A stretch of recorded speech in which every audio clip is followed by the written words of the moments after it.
伫高雄正出名的运动补习班体育人文创公司，这个月30宣布倒店，受害者有上百人。员工已经2个月领无到薪水咯，这家长的学费是拢已经答啊，囡仔上无几节课，公司就倒去。目前这个员工甲家长已经组成自救会，希望公部门来主持公道。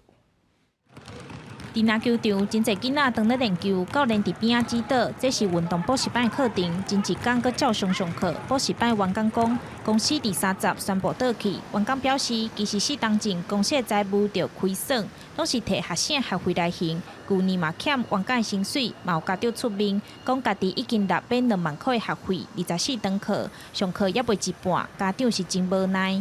阮咧缴钱时阵，拢缴紧紧啊，要要求退费，你要扣趴，我嘛是互恁扣，结果到今拢无消无息啊。他不跑的话，他至少要背2、3千万的债务。当然是一直有在收客人的钱啊，那些收来的钱期基本上都还贷款跟地下钱庄，还有付员工的薪水。记者是在到总公司，铁门拢关落来，打电话给头家，电话一直未通，找无人。电话将转接到语音信箱，嘟声后开始计费。这间运动补习班成立7档，伫中南部有4间分店。员工表示，公司是因为财务状况结束营业。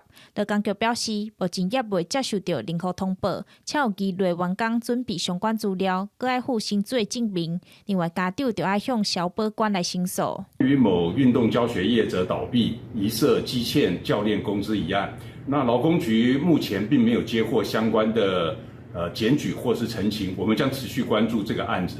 请赶快利用线上申请的方式呢，来做线上的申诉。家长指出，已告受害家长是超过100位，还有24位员工2个月无领到薪水。